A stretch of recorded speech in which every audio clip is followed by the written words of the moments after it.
할렐루야. 오늘 시편 19편 7절로 11절 말씀이지만 1절부터 마지막 절 말씀을 근거로 해서 말씀에는 능력이 있습니다. 이런 제목으로 함께 은혜를 받기를 원합니다. 지난주에 포괄적 차별금지법에 대해서 제가 말씀 전했는데 전국에서 수백 명의 목사님들 그리고 일반 성도님들이 많이 시청을 하고 또 저에게 그걸 읽고 다시 고맙다고 감사하다고 이렇게 말씀하는 전화도 받았습니다. 참으로 일반적인 말씀 설교 때는 많이 들어봐야 50명, 60명까지 들었는데 이번에 급속도로 많은 분들이 시청하는 것을 보면서 시대적인 여러 가지 사회적 이슈를 드러내면 많은 분들이 시청하는구나. 저도 그런 생각으로 아이디어를 얻게 됐습니다. 오늘 이 본문 말씀을 통해서도 마찬가지지만은 다음 주는 유신 진화론에 대해서 참 여러분들이 학문적인 여러 가지 내용이기 때문에 설교하기 힘들지만 유신 진화론에 대해서 다음 주에는 말씀을 증거하려고 합니다. 여러분, 이 땅에 많은 종교가 있지만요, 이 불교는 자연과의 관계에서 철학을 만들었습니다. 불교는 종교라고 말할 수가 없습니다. 불교는 자연 삼라만성을 상대로 해서 마음의 공부, 사상, 그리고 철학을 만들어내고 유교는 사람과 사람 사이의 관계에 대한 그의 윤리를 만드는 것이 바로 유교라고 할 수 있습니다. 그럼 기독교는 뭐냐? 기독교는 하나님과 인간과의 관계인 역사적인 기독교를 우리에게 안겨주셨습니다. 기독교는 역사적 기독교입니다. 이 역사 속에 친히 하나님이 오셔서 하나님이 인간과 만남의 역사를 이루신 역사적 기독교입니다. 성경을 읽으면 아브라함, 이삭, 야곱 등 많은 이 가족의 관계에 대해서 말씀하고 있지만 그 속에는 지저분한 얘기도 있단 말이에요. 야, 이 성경이 거룩한 책인 줄 알았더니 뭐 이따 얘기가 있나, 이렇게 여러분 치부할 일이 아닙니다. 성경이 진리인 것은 하나님과 인간 속에서 인간의 면면을 다 치부를 드러내고 있는 것이죠. 그래서 이 성경은 하나님과 인간과의 역사를 이야기하고 있는 것이 성경입니다. 하나님 말씀입니다. 그래서 여러분들이 성경을 지금 우리가 한번 통독하자는 것도 성경을 읽으면서 나와 하나님과의 관계가 형성이 돼야 되고, 하나님이 나의 하나님이고 이 말씀은 하나님이 나에게 주신 말씀이다. 이 하나님의 역사에 내가 있다. 하나님의 이 구속 역사 속에 내가 포함되어 있다. 나와 하나님 나라를 이루기 위한 하나님의 구속의 역사가 바로 성경이요, 바로 하나님과 우리의 관계다. 이런 뜻깊은 기독교인들의 고백이 있어야 되는 것입니다. 여러분, 우리가 그러기 때문에 하나님이 말씀을 통해서 천지만물을 창조하셨잖아요. 말씀을 통해서. 그 말씀이 유신이 돼서 우리 가운데 오셨다고 요한복음 1장에 말씀하고 있어요. 그분은 그 하나님이라고 말씀하고 있어요. 그 말씀이 단순히 그냥 목사님이 오늘 또 교훈 한마디 하는가 보다 이런 얘기를 들으면 안 돼요. 목사님도 자기 말을 전하면 그것은 하나의 강연은 될 수 있어도 하나님께 부탁하신, 하나님 부르심받은 목사의 사명을 다하는 것이 아니라고 보는 거예요. 하나님 말씀을 배워놔야 되는 거예요. 하나님 말씀. 하나님께서 인간을 만드실 때 인간 속에 하나님의 생명을 넣어줬잖아요. 하나님의 생명을 이 도둑질을 하여 가는 것이 사탄이에요. 마귀가 어찌든지 여러분의 속에는 하나님의 생명을 뺏어가서 마귀의 귀신의 종이 되게 만들려고 하는 게 사탄의 계략이에요. 그렇기 때문에 오늘 우리 거듭난다고 하는 것은 그리스도 예수 안에서 하나님의 생명을 우리에게 넣어준 것이 거듭난 거예요. 하나님의 생명을 받았어요. 여러분 가운데 하나님의 생명을 받았기 때문에 오늘 또 그 생명에는 능력이 있어요. 능력이 있어요. 할렐루야. 여러분, 자연계시라는 게 있잖아요. 이 벌써 가을이 됐네. 아름답네. 벌써 은행나무가 단풍이 들고 있어요. 이런 아름다움을 볼 수 있는 게 자연계시인데, 그 자연을 통해서 계시가 뭐냐? 하나님을 보여주는 거예요. 자연계시. 모든 삼라만상을 보고 하나님을 보여주는 건데, 불교는 종교가 아닌 것이 그 자연을 보고 사상을 만들어내는 거예요. 철학을 만들어내는 거예요. 그렇기 때문에 불교는 종교가 아니에요. 철학이에요. 우리는 분명히 알아야 돼요. 저 목사지만 불교책 많이 읽고 있습니다. 많이 읽고 있어요. 솔직히 말해서 이 스님들이 경험을 다 해보려고 우리 집에 목탁도 있어요. 웃지만요, 그 사람들이 뭘 생각하고 있는가 알아보려고. 저도 그거 다 가지고 있어요. 특별계시는 하나님의 사랑인데, 이 특별계시는 성경과 성경에 계시한 예수님이 특별계시예요. 자연계시나 특별계시나 우리에게 하나님 주고 싶은 게 뭐예요? 하나님의 사랑인 줄로 믿습니다. 할렐루야. 오늘 여러분은 하나님의 사랑을 받고 있어요. 그 사랑을 받고 있는 사람이 바로 오늘 하나님의 성경을 나를 통해서 또 하나님의 역사를 이뤄가는 거예요. 시편 19편 시는요, 자연시에 관한 시들 중에 가장 널리 알려져 있어요. 그리고 가장 많이 애송하는 시가 바로 시편 19편이에요. 이 시는 자연계와 하나님의 율법에 나타나 있는 특별 계시에 대해서 감사의 명상이 바로 시편 19편입니다. 이 시의 처음 6절에는 다윗은 하나님이 지은 피조물 속에 나타나 있는 하나님의 영광에 대해서 이야기하고 있어요. 그리고 7절부터 10절은 율법 가운데 드러나 있는 하나님의 영광에 대해서 읊고 있어요. 그리고 11절, 13절 말씀은 이 품성과 행위의 이 진리를 간직할 것에 대해서 말씀하고 있고, 우리의 인격 속에 하나님 말씀이 있어야 된단 말이에요. 우리의 생활 속에 하나님 말씀이 살아 있어야 된다는 말씀이에요. 그리고 14절 말씀에는 죄에서 자유를 얻게 해달라는 기도입니다.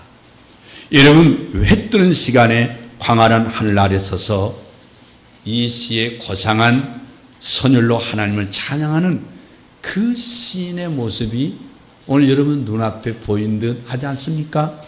철학자 칸트라는 사람이 있어요. 철학자 칸트가 다음과 같이 글을 쓸 때 시편 19편을 염두에 두고 아마 이 글을 썼다고 생각이 됩니다. 뭐라고 썼느냐면, 나의 영혼을 거룩한 경외심과 끊임없이 솟구치는 경탄으로 채워주는 두 가지가 있는데, 그것은 육적 존재인 우리를 실제로 압도하는 비열이 총총한 밤하늘의 광경과 지적 매체로서의 우리를 무한히 존엄한 의체로까지 끌어올려주는 도덕법이다. 이런 멋진 말을 썼는데, 아마 시편 19편을 상당히 칸트가 깊이 묵상한 것 같습니다. 이 조셉 에디슨은 오늘 부른 78절 찬송가 지은 분이에요. 제가 설교 준비하다가 이 78편을 간절히 부르기 시작한 거예요. 그래서 우리 전사님한테 이 78편 찬양 부르라고 하는 것도 지난 수요일 날도 마치 78장부터 부르기 시작했어요. 저는 얼른 앉아가지고 마침 오늘 설교를, 지난주에 벌써 오늘 설교를 준비해 들어가 있는 이런 설교 책상 중에 있기 때문에 너무너무 이 찬양을 마음속에 깊이 새긴 거란 말이에요. 거기에 보면 창조와 지난주에 수요일에 드렸던 끝없는 열차했던 찬송가 이 78장에 가서 보면 저 높은 푸른 하늘과 이런 가을 하늘이 상당히 빨리 보이지 않습니까? 시편 19편의 사상을 자유롭게 발전시켜서 가사를 썼어요. 이 시는요, 처음에 몇 절을 이 하이든의 영감적인 오라토리오, 유명한 천지창조가 있잖아요. 이 천지창조 제1부 끝부분에 나오는 합창이 있어요. 하늘이 말하고, 하늘이 말하고. 이 북받쳐 오르는 감격과 기쁨을 억제하지 못해서 그대로 마음을 쏟아놓은 것 같은 장엄하고도 벅찬 만물의 찬미는 누가 쓰느냐? 이분이 문학가예요. 그리고 영국의 국무차관을 지냈고 국무장관을 역임했습니다. 그리고 여러 차례 국회의원을 역임한 정치가였던 조셉 에디슨이 이 시편 19편을 읽었고 너무나 가슴이 뜨거워 그 차오르는 가슴으로 읊어서 창조주 하나님을 찬양하는 이 장엄한 예배 찬송을 그가 만들었단 말이에요. 누구나 만물의 동정을 투시할 수 있는 영안을 가진 사람이라고 하면 하나님이 만드신 만물의 배후에서 쉴 사이 없이 역사를 섭리하시고 지배하시는 그 하나님을 손길을 볼 수 있는 거예요. 이런 눈이 이 가을에 여러분이 열리길 주의 이름으로 축원합니다. 그 손길을 보게 되는 찰나 이 의지에 접하는 순간 걸어가신 아버지의 품속에 안겨진 그 송구함과 시원한 기쁨 속에서 한 덩어리의 이 찬송의 혼으로 변하여 담아드리고 싶은 예배 마음, 예배 드리고 싶은 그 가슴이 벅차오르는, 그 가슴이 가빠오르는 그런 기쁨을 가져야 한단 말이에요.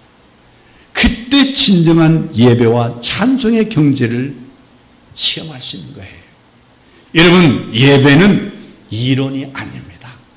예배는 또한 신학도 아닙니다. 전통적인 예전의 집행의식도 아닙니다. 예배는 신령과 진정으로 공의와 자비의 아버지 앞에서 죄인된 모습 그대로를 드리는 것이 예배예요. 그게 바로 오늘 시의 뜻이에요. 19편은 세 부분으로 나눌 수 있어요. 첫째 1절 6절을 보면요, 자연을 통해서 말씀하신 하나님, 자연 계시를 찬양하고요. 둘째는 7절에 11절은 성경을 통하여 말씀하신 하나님 특별 계시를 찬양하고 있고요. 세 번째는 12절에서 마지막 절은 자연 계시 빛과 거기에 그 비할 수 없는 또 하나의 빛이 있어요. 말씀의 빛, 성경의 빛 앞에서 자신을 비침받고 자기 반성을 하고 있는 게 바로 시편 19편이에요.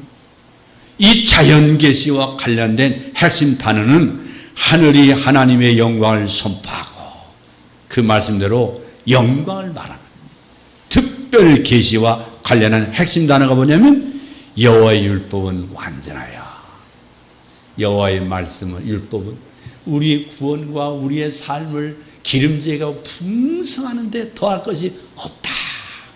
그게 완전히 완전해요. 그리고 이 말씀의 충족성 더 말할 것 없어요. 그 말씀 앞에 자기를 돌아보고 반성하고 그리고 죄가 나를 주장하지 못하게 하소서. 우주에는 하나님의 영광으로 가득 찼다고 8절 9절에서 말씀하고 있잖아요. 그러나 자연계시는 일반의 은총을 줄 뿐이지 죄인을 구원하기에는 부족하단 말이에요. 하나님께서 우리를 구원하기 위해서 특별계시의 영혼을 소생시킬 수 있는 특별계시 말씀과 예수님을 우리에게 보내주셨어요. 할렐루야. 자연계시의 주인공이 뭐예요? 해입니다. 해. 5절에 보면 해는 그 방에서 나오는 신랑 같도다. 해가 이렇게 떠오르는데 신랑이 방에서 나오는 모습으로 떠올린 것 같아요. 방에서 나오는 신랑 같도다. 동식물을 막론하고 햇빛 없이는 살아남을 게 아무것도 없어요. 올여름 굉장히 더웠지만 해가 없이는 아무것도 또 안 돼요. 너무 뜨거워도 안 되지만 이게 해가 없이는 살아남을 게 없어요. 동물이나 식물이나 모두가 살아남을 힘이 없어요. 하나님이 그 해를 악인이나 서인에게 비치게 하시며, 마태복음 5장 45절에서 말씀했습니다마는 하나님이 베푸시는 일반 은총을 말하는 거예요. 이 자연 삼라만성은 우리 인간에게 하나님이 비추시는, 베푸시는 은총이란 말이에요. 할렐루야. 하나님의 은혜예요. 그런데 특별계시, 즉 성경의 주인공은 누굴까요? 성경이 곧 내게 대하여 증가하는 것이로다. 요한복음 5장 39절에 말씀하는 것처럼 예수 그리스도가 성경 전체의 주인공이에요. 하나님이 해를 위하여 하늘에 장막을 베푸셨도다 하고 오늘 4절에서 말씀했는데, 또한 하나님이 우리를 위하여 예수 그리스도 하여금 땅에 장막을 베풀게 하셨다. 그 장막이 뭔지 아세요? 장막은 성막인데 그리스도를 통한 은혜의 집을 말하는 거예요. 은혜의 집. 그리스도는 참 빛, 곧 세상에 와서 각 사람에게 비치는 빛이라고 요한복음 1장 9절에서 말씀했잖아요. 말라기 4장 2절에 보니까 의로운 해가 떠올라서 치료하는 광선을 바라리니. 의로운 해가 누구예요? 하나님이 약속하신 예수 그리스도가 너희를 고칠 것이다. 너희를 곧 치료할 것이다. 할렐루야. 치료하는 광선을 피하여 숨을 자가 누구겠어요? 그 빛에 의해서만 허물과 죄가 치료받을 수 있습니다. 그분은 실로 방에서 나온 신랑 같도다. 5절에서 말씀하고 있죠. 사도 바울은 보면 4절 말씀을 그 소리가 온 땅에 통하고 그 말씀이 세계 끝까지 이루도라고 해석했습니다. 복음이 바람처럼 온 땅, 온 세상 땅 끝까지 전파될 것을 바로 의미한 말씀이 로마서 10장 18절에서 바울은 그렇게 믿고 예언했어요. 여러분, 시편 119편의 주인공은 그리스도임을 알 수가 있어요. 14절 말씀 보니까 나의 반석이시요 나의 구속자이신 여호와야. 여러분, 오늘 우리가 힘들 때 있습니까? 낙심할 때 있습니까? 여러분 마음에 비전과 꿈이 없습니까? 여러분, 오늘 여러분의 하나님 주신 선물이 누구예요? 예수님이에요. 나의 구원자 예수 그리스도야. 내 입의 말과 마음의 묵상이 주의 옆에 연락되기를 원하나이다. 그런 기쁨의 고백이 있기를 주의 이름으로 축원합니다. 마음의 묵상이 뭘까요? 마음의 묵상이 뭐죠? 하늘의 해를 바라보면서 의로운 해로 떠올라 치료하는 광선을 바라시는 구속자 예수 그리스도를 빨리 바라보는 묵상이에요. 오늘 그 그리스도를 묵상하시기를 주의 이름으로 축원합니다. 축원합니다. 어느 분이 이러기를요, 한국교회 문제가 뭐냐? 한국교회 문제점 중에 하나를 지적하기를 부활의 영광만 있고 십자가의 고난이 없다고 말했어요. 기독교 신앙의 바른 이해는 십자가의 고난과 부활의 영광이 함께 있어야 바른 신앙인 거예요. 여러분, 오늘 아침에 탈북자 어떤 여인 집사님의 고백을 제가 들을 때 눈물 없이 들을 수 없는 정말 기가 막힌 아픔 속에서 그가 어떻게 예수를 믿게 됐는지 참 상상할 수 없는 기적이 일어나게 됐고요. 그는 결로 다시 붙들려가서 북한에 가서 얼마나 두들겨 맞고 다 죽었다가 살아나가지고, 근데 감옥에서요, 다 죽는 줄 알았는데 다 죽어야 맞는데요, 또 죽어가서 그 죽음은 시신을 갖다가 그 안에서 태워요. 그가 일하다가 쓰러져가지고 턱 걸려 넘어졌는데요, 아니 글쎄 발이 딱 눈에 보이더라는 거예요. 이게 뭐야 했더니, 아니 그 안에 수용소에서 죽으면 태웠던 시신에 발이 아직 안 타가지고 자기 머리 탁 뜯는 거예요. 기가 막힌 그 시체 소울 속에서 하나님이 역사하셨는데요, 아니 글쎄 그 몸이 거기서 나올 때는 65세, 65kg, 65세란다, 65kg. 여인의 몸 65kg 굉장히 살쪘잖아요. 그리고 나가지고 결국에는 한국까지 오게 됐는데요. 여러분, 오늘 분명히 깨달으세요. 내가 지금 고난만 있다고 낙심하지 마세요. 하나님이 필요 없는 고난을 주실 일이 없어요. 하나님이 앞서가서는 하나님이 필요해서 준비한 거예요. 당대는 오해가 되고 서운하고 섭섭하고 답답하고 괴롭고 정말 때로는 눈물마저도 말라버려서 고통스럽지만요. 그 과정은 부활의 영광의 은혜를 주시려고는 하나님의 역사예요. 믿습니까? 하나님의 역사를 바라볼 수 있기 바랍니다. 여러분, 예수님께서 십자가를 지는 어둠을 거쳐서 부활의 새벽을 우리에게 갖다 주셨어요. 그리스도를 따르는 우리들이 부활의 영광에만 참여하고 십자가의 고난을 피하려 든다면 절반 신앙에 머물고 말게 될 거예요. 여러분, 구약성경 시편에는요 150편의 주옥 같은 시가 수록되어 있잖아요. 그 중에 50편이 고난을 주제로 한 시예요. 그래서 고난의 시라고 일컫는 거예요. 이들 고난의 시 한 가지 특징이 있어요.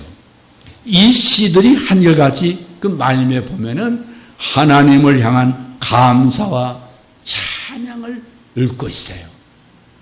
그리고 자신들이 당하는 고난에 대해서 고난을 피하지 않고 누구를 원망하지 않고 고난 중에서 삶의 지혜를 구하는 내용들이 가득 찼어요. 그래서 자신들이 남다르게 당하는 고난을 오히려 감사한 시각으로 150편의 3분의 1이 50편이 고난 가운데 받은 은혜의 시입니다.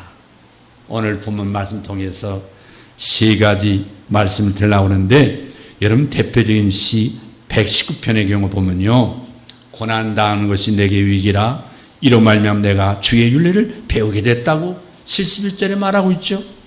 고난의 삶이 있었기에 하나님 법을 배울 수 있게 됐으니 고난이 자신에게 큰 유익이 됐다고는 고백이에요. 고난은 우리가 아픔만 주는 게 아니고 우리에게 손해만 주는 게 아니라 세상을 천원을 주고도 얻을 수 없는 하나님의 은총의 역사임을 믿으시길 바랍니다. 여러분 171절에 보니까요, 119편에 주께서 율례를 내게 가르치심으로 내 입술이 주를 찬양하나이다. 고난을 통하여 배우지 못한 백성들은 그는 고난을 되풀이하게 된다는 말이 있는데요, 우리 한국 사람들도 유달리 고난의 역사를 헤쳐나온 백성이에요. 우리 민족의 바로 강한 의지가 바보예요. 고난을 헤쳐나왔어요. 6.25 사변 전쟁을 통해서 폐허에 잿더면서 이렇게 재건하여 세계 10대 경제국이 된 나라는 대한민국밖에 없어요. IMF 때 거지가 될 뻔한 이 나라에서 두 번째 또다시 뚫고 국민들이 전체가 금목에서 IMF를 이긴 나라가 대한민국밖에 없어요. 우리 민족성은 위대합니다. 여러분 자신은 위대합니다. 하나님이 그런 은혜를 주신 걸 기뻐해야 돼요. 기뻐해야 돼요. 우리가 이 겪고 있는 고난 속에서 살아계신 하나님을 만날 수 있게 되고 그 고난 속에 깃든 삶의 고난의 의미를 깨닫는다면 그 고난이 얼마나 영광의 기쁨이겠습니까? 여러분 특별히 계신 하나님 말씀을 통해서 보통 뭐라고 하죠? 영의 양식이라고 하잖아요. 영의 양식. 욥기 23장 12절에 보면 내가 그의 입술의 명령을 어기지 아니하고 일정한 음식보다 그 입의 말씀을 귀히 여겼도다. 욥의 고백 아니에요? 근데요, 육의 양식보다 영의 양식을 더 귀중히 여길 줄 아는 것은 고난이 그렇게 만들어준 축복이에요. 시편 119편 19편 20절에 보니까 주의 율례를 항상 사모합니다. 주님의 말씀을 늘 사모한다 그 말이죠. 여러분 좋은 걸 사모하는데 어떤 때는 실증이 날 때도 있을 겁니다. 그런데 하나님의 말씀은 절대로 실증이 나지 않아요. 시편 19편 9절 10절에 보면 여호와를 경외하는 도는 정결하여 영혼까지 이르고 여호와의 규례는 확실하여 다 의로우니 금 곧 많은 정금보다 더 삼할 것이며 꿀과 송일금보다 더 달도다. 그게 기독교인이에요. 그러면 하나님의 특별 계신 능력에 대해서 말씀드리고 은혜 받고자 합니다. 여러분 하나님의 말씀에는 어떤 능력이 있다고 했어요? 첫째는요, 영혼을 소송시켜 주신다고 했어요. 영혼을 소송시킵니다. 여호와의 율법은 완전하여 영혼을 소송케 하고 7절에 말씀하고 있죠. 하나님의 말씀은 죄로 말미암아 죽은 영혼을 다시 살립니다. 소송한다는 건 새로운 생기를 불어넣어준다 그 말이에요. 오늘 하나님의 말씀이 우리에게 믿음으로 임할 때 용기가 살아납니다. 믿음이 살아납니다. 병든 육체가 치료받습니다. 고침받습니다. 오늘 이 말씀이 우리 죽은 영혼을도 살려줄 줄 믿으시기를 바랍니다. 할렐루야. 사람이 떡으로만 살 것이 아니라 하나님의 입으로 나오는 모든 말씀으로 사는 것이라고 예수님이 마태복음 4장 4절에서 말씀한 대로 하나님의 말씀이 우리 모두를 새롭게 하신 줄로 믿습니다. 우리가 이 땅에 사는 동안에 귀하고 아름답고 사랑하는 대상이 많이 있지만 사실 가장 귀한 것은 영혼인 줄로 믿습니다. 영혼이에요. 사람을 사랑할 때 그 사람의 인격과 미모와 조건도 귀하지만 더 귀한 것은 그 영혼을 사랑해야 됩니다. 우리는 어떤 상황이든지 영혼을 사랑하는 성도가 되기를 바랍니다. 인격적인 사람일수록 육체보다는 그 마음을 중요하게 여기잖아요. 신앙이 깊은 사람은 마음보다 그 영혼을 더 사랑합니다. 잃어버린 한 마리 양을 찾기 위해서 두루 다다니며 찾기까지 애쓰는 선한 목자 되시는 예수님의 심정을 가지고 그 영혼을 구원하기 위해서 기도해주고 사랑과 긍휼과 용서를 베풀고 또 그를 위해서 희생하고 도와주면서 애쓰는 분들을 볼 때 얼마나 귀한 일인지 모릅니다. 누가복음 15장 7절에 보니까요, 죄인 하나가 회개하면 하늘에서 회개할 것 없는 의인 99을 인하여 기뻐하는 것보다 더하리라고 했어요. 요한 3서 2절에 보니까 사랑한 자여 내 영혼이 잘된 같이 내가 범사에 잘되고 강건하기를 내가 간구하노라. 여러분 모든 것 다 중요하잖아요. 범사가 잘돼야죠. 건강해야죠. 근데 그보다 더 중요한 것이 내 영혼이 잘된 같이. 영혼이 잘돼야 범사도 잘되고 건강하다는 말씀 아니겠어요? 우리 영혼이 얼마나 소중한 걸 알아야 돼요. 육체보다 영혼이 더 귀하다는 걸 안다면 영혼이 잘되기를 위해서 기도하고 영혼이 잘되기 위해서 하나님의 말씀을 읽고 그 말씀도 순종하고 항상 주의 말씀을 정말 붙잡고 의지하기를 주의 이름으로 축원합니다. 그런데 영혼을 소송케 하는 것은 도덕이나 철학이나 윤리가 아니에요. 하나님의 말씀입니다. 이 말씀으로 영혼을 소송케 하는 줄로 믿습니다. 말씀이 들어갈 때 새로운 변화의 역사가 일하는 줄로 믿습니다. 어린이들과 청소년들에게 예수님의 복음이 들어가니까 그 어린이가 무릎 꿇고 하나님 앞에 기도할 줄 알고 말씀이 들어가니까 할렐루야가 나오고 찬송이 나오는데 만약에 그 어린아이들과 청소년에게 말씀이 없다면 반항할 수 있고 세상의 악한 일을 즐겨 도모할 수도 있는 거예요. 하나님의 말씀이 들어가면 인생의 소중함과 인생의 가치관을 하나님의 성령께서 인도해 주심으로 그 영혼을 위해서 살게 되고 영혼의 하나님의 영광을 위한 아름다운 그 축복이 하나님께로부터 임하는 걸 믿으시기를 바랍니다. 할렐루야. 두 번째는 우둔한 자를 지혜롭게 하는 능력이 있어요. 하나님의 말씀에는 우둔한 자를 지혜롭게 만들어요. 여호와의 증거는 확실하여 우둔한 자로 지혜롭게 하며 하나님의 말씀이 들어갈 때에 지혜가 임합니다. 지혜는 육에 의한 지혜가 있고 하나님의 영에 의해 지혜가 있어요. 제 부끄러운 과거가 있어요. 저도 술을 한 달에서 24병을 먹을 수 있어요. 소주. 담배 하루에 한 각 반 비습했어요. 옛날에는 아주 못되게 한 3년 살았는데요. 근데 우리 어머니의 기도대로 끊긴 끊었지만요. 제가 신학 공부할 때 얼마나 이거 담배 끊는 고성인지 몰라요. 근데 제가 하나님 앞에 회개 기도는 1년 반을 했어요. 1년 반. 그리고 하나님 앞에 간절히 부탁이 있다면 제가 술로 방탕한 생활 3년에서 머리가 둔해진 머리를 지혜롭게 깨달라고 기도했어요. 참 양심도 없죠. 하나님의 지혜 달라고 기도했어요.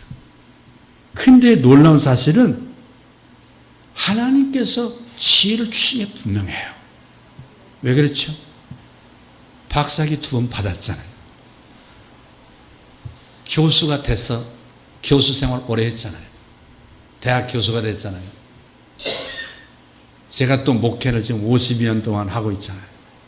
하나님 지혜 주신 게 분명해요. 그 지혜가 누구예요? 하나님이에요. 하나님이 내 가운데 임할 때 하나님께서는 나를 바라보는 지혜를 주시고 하나님 회개할 수 있는 지혜도 주시고 사리 판단할 수 있는 지혜도 주시고 우리 삶의 지혜도 하나님 주십니다. 믿습니까? 여러분, 이 사람이 악한지 선한지를 잘 분별해야 되는데 사람이 사업을 경험하는데 인사가 만사라는 말이 있잖아요. 사람을 잘못 선택해서 오히려 피해를 입는 사람도 있고 어떤 사람은 성공시켜줌으로 평생 인연이 돼서 서로 의지하고 사랑하고 존경하는 이런 관계를 맺고 사는 사람도 있어요. 오늘 하나님께서 여러분에게 삶의 지혜를 약속했어요. 그 삶의 지혜가 있기를 주의 이름으로 축원합니다. 우리는 신령한 지혜가 있어야 되는 거예요. 그 신령한 지혜가 뭐냐? 하나님을 아는 지혜예요. 하나님을 아는 지혜. 그래서 하나님 뜻을 분별할 줄 알아야 되고 하나님의 기뻐하심을 알아야 되고 영 분별하는 은사를 가져야 돼요. 여러분, 이 신령한 지혜는요 어떤 강의를 받거나 또는 수양으로 오는 게 아니라 하나님의 말씀으로 오는 거예요. 말씀으로부터. 특별히 계신 성경을 많이 읽는 사람은 성경 읽는 가운데 놀라운 깨달음이 있어요. 하나님이 나의 하나님이라는 걸. 하나님. 그 하나님의 말씀 안에 놀라운 지혜가 있는 걸 체험하게 되는 줄로 믿습니다. 시편 37편 31절에 보니까 그 마음에는 하나님 법이 있으니 그 걸음에 실족함이 없으리라. 여러분, 세상에 어떤 학문을 통달했다고 해서 그 머릿속에 삶의 지혜가 있는 게 아니에요. 지식은 있는데 지혜가 없는 사람이 얼마나 많은지 몰라요. 여러분, 대학은 지식은 줄 줄 모르지만 지혜는 주지 않습니다. 지혜는 하나님이 주시는 거예요. 여러분, 참으로 우리는 사람이 지혜를 가지고 어떤 곳이 안전한 곳인가 어떤 곳이 위험한 곳이 분별하지 못해요. 한 발자국 사이에 삶과 죽음이 좌우되는 사진도 많이 본단 말이에요. 이러한 세상을 살아갈 때 사랑하는 성도님들은 매일 하나님의 말씀이 여러분 마음에 있음으로 말미암아서 실족하지 않고 승리하는 삶이 되기를 예수의 이름으로 축복합니다. 축복합니다. 마지막으로는요, 하나님의 말씀은 사람의 마음을 기쁘게 합니다. 여호와의 교훈은 정직하여 마음을 기쁘게 한다고 8절에서 말씀했어요. 사람이 기쁜 마음을 가질 수 있다는 거 얼마나 행복한 일인지 몰라요. 돈이 많다고 기쁩니까? 아파트 100평에 살면 기쁜가요?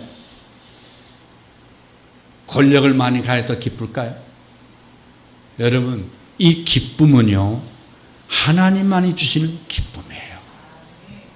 하나님께서 아브라함에게 아들 이삭을 낳을 때 아들 이름을 뭐라고 졌어요? 이삭이라고 졌어요. 이삭은 웃는다는 뜻이에요. 웃는다. 하나님은 우리를 웃게 하시는 하나님이에요. 할렐루야. 하나님은 우리를 기쁘게 하시는 하나님이에요. 오늘 여러분 마음에 하나님 말씀을 통해서 기쁨이 충만하시기를 원하신다면 아멘 하시기 바랍니다. 할렐루야. 우리의 마음에 기쁨이 있으면 얼굴에는 뭐가 떠요? 미소가 떠요. 웃음이 떠요. 욥기 8장 20절 보면 웃음으로 내 입에 즐거운 소리로 내 입술에 채우리라. 놀란 말씀이에요. 네. 욥기 8장 21절 보니까 웃음으로 내 입이 쭉 벌어지고 그리고 즐거운 소리로 내 입술에 채워주리라. 웃는 모습은 마치 꽃이 만개돼서 피는 것과 같잖아요. 하나님의 말씀이 있을 때 마음에 기쁨이 있는 거예요. 성경 읽다가 마음에 넘치는 기쁨이 있을 때 찬양하고 기도해 보세요. 그런 영적 체험 한 번도 안 해보셨나요? 성경 읽다가 무릎을 치고 기뻐서 어쩔 줄 모르고 그냥 아니요 어떻게든 이렇게 기쁜지만 알 수가 없어요. 주님이 여러분 마음속에 넘치는 기쁨과 소망과 하나님의 놀라운 평화를 부어주실 줄로 믿습니다. 하루를 살아도 평화롭게 살고 하루를 살아도 만족할 줄 알며 살고 사는 것이 얼마나 귀한 거예요. 여러분 잠언서 17장 1절 보면 마른 떡 한 조각만 있고도 화목하는 것이 육선이 고기가 냉장고에 가득하고 다투는 것보다 낫다고 했잖아요.